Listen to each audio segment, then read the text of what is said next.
Hello, everybody. My name is Jack, and this is Hannah. And we just spent the last month here in Baja, Mexico with Baja Christian Ministries.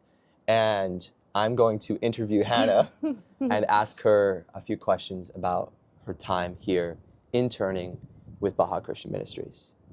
So, my first question for you, Hannah, is, what is your name? My name's Hannah. Okay. Yeah. Nice to meet you, Hannah. Nice to meet you.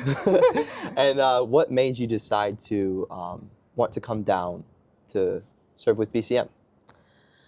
Well, I've served with BCM twice, with FCC, Family Community Church in San Jose.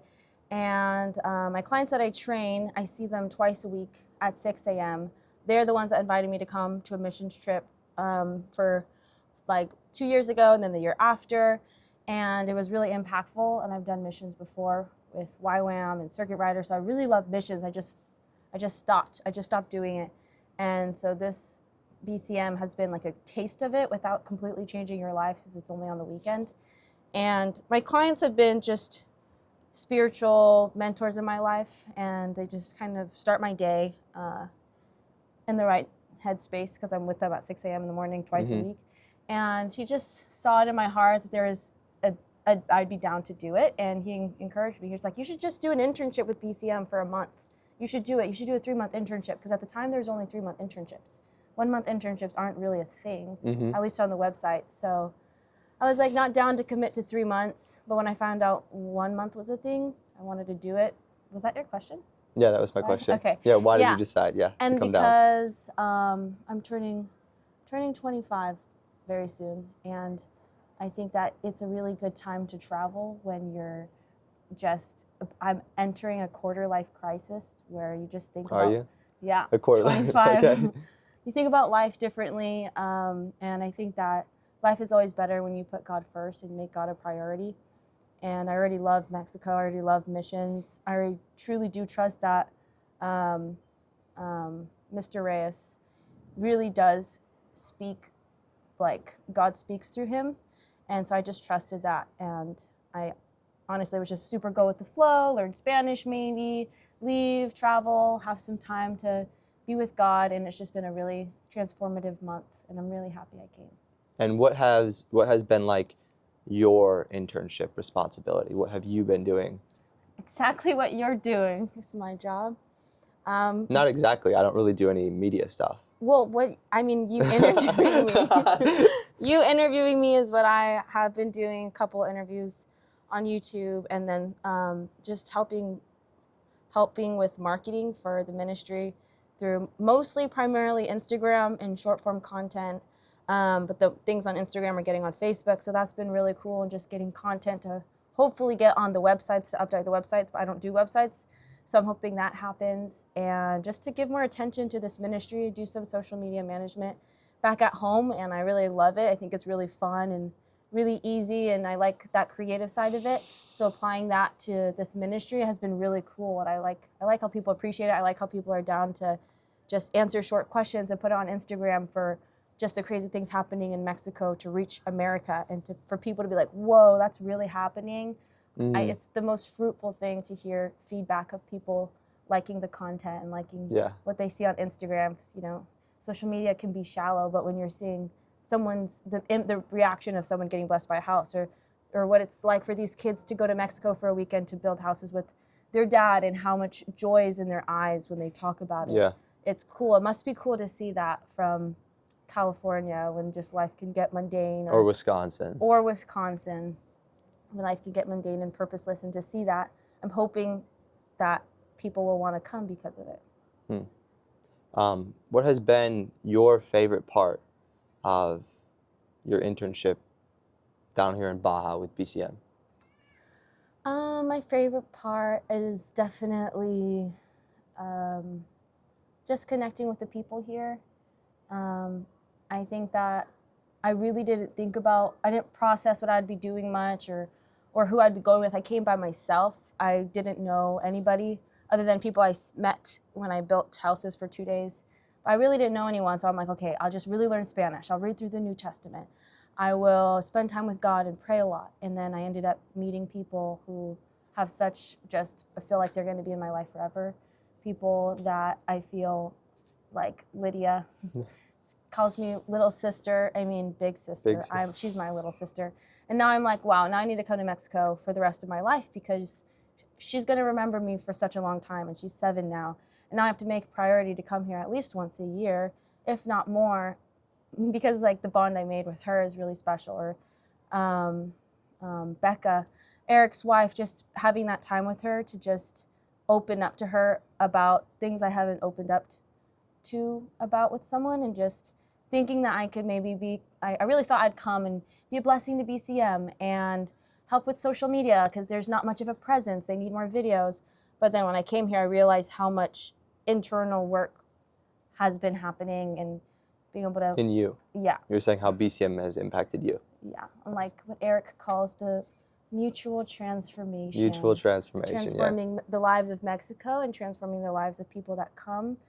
And I think that it's been the most healing month of the year, most transformative healing month of the year because, yeah, I've been able to share my testimony after a long time of living in denial and living in sin and not really acknowledging like how far God has brought me in such a short amount of time, and just being able to share that, and the fact that I was able to share things that I used to be ashamed of, or I used to want to hide, or used to want to be shy about, and then be able to share that with like a group of 20 people and feeling like that relief and feeling the love and feeling unconditional love, and how like through God you can really be set free from things. And I guess like I witnessed that a lot recently. So Pablo would say that you don't work, but on but on the builds, I guess when you are working, what's your favorite part? My favorite part is the roofing. I thought it was the mudding, but I actually don't really like mudding that much compared to the roofing.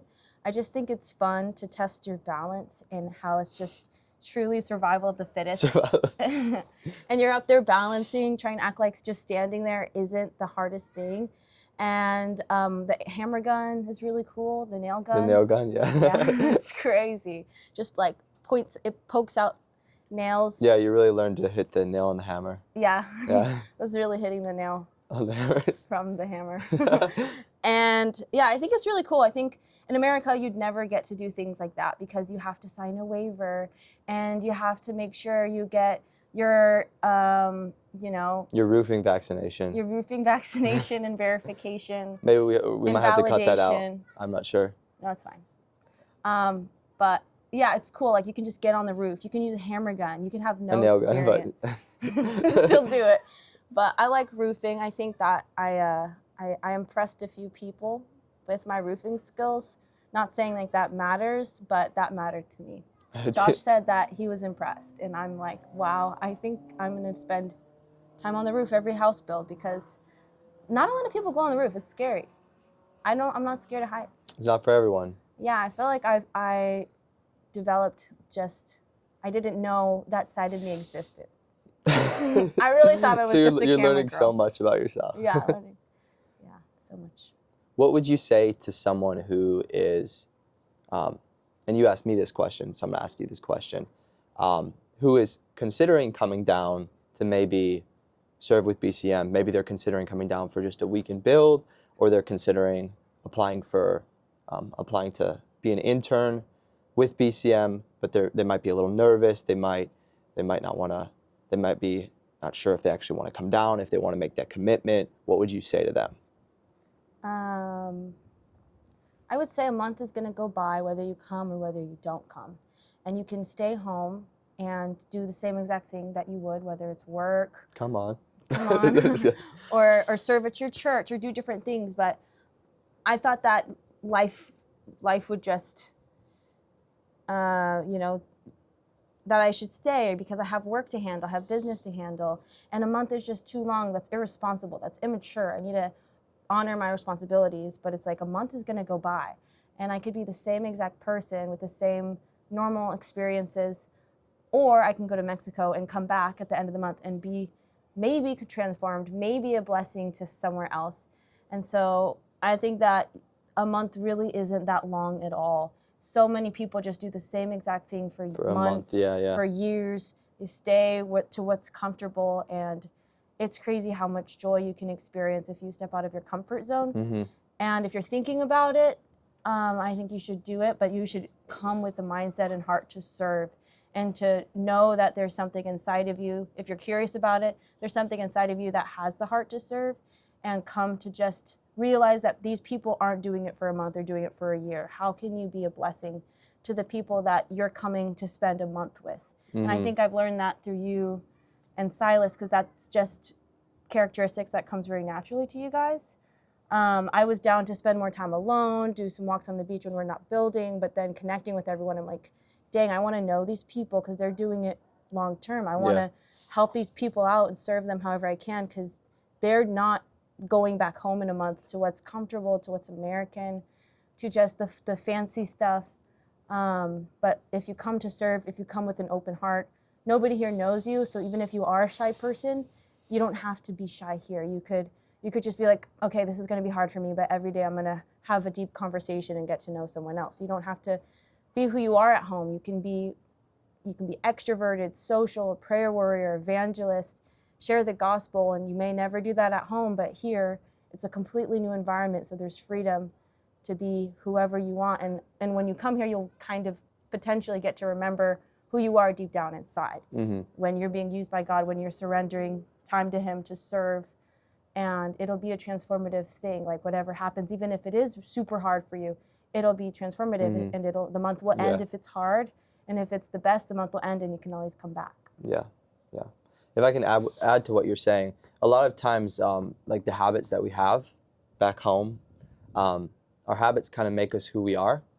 And so if you're not liking who you are, or you want to know God in a different way, sometimes it makes sense to put yourself in a completely new situation, completely separate from your normal habits, where a whole new schedule is going to be dictated for you, and you're pushed out of your comfort zone. And you can really grow.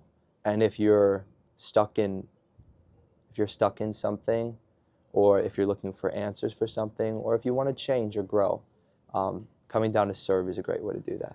Yeah. So. Yeah, like 1 second, Lydia, we're recording something. Un momento. Like what Jorge said, he's like, if you put God in if you surrender to God and put Him in the position to take care of you, He will take care of you. Mm-hmm. If you put God in the situation to be your only source of joy when you come down for a month, you will find a source of joy. Like I like to have people to talk to and connect with, and for whatever reason, you and Silas were here. And I like to work out, but I'm like, if I need to set that aside because that's just too much, I won't have a car, then that's okay. But we ended up getting gym memberships and working out with other people from the ministry. And it's like, God will do things that you just forget that He does because nothing's in your control. And we need to experience that more. And we need to put God in the position for anything to happen, because maybe your life is already super social and busy, but then you come to Mexico and you actually get alone time and you realize how comforting that time with God is. And it's like you let God be God in a different way, because you have no other option. So, yeah. So, anyways, everybody, Hannah Locsin. Thank you, Hannah. Thank you very much. Thank you. Subscribe for more inspiring stories. Follow us at Baja Christian Ministries, or chat with us on www.bajachristian.org.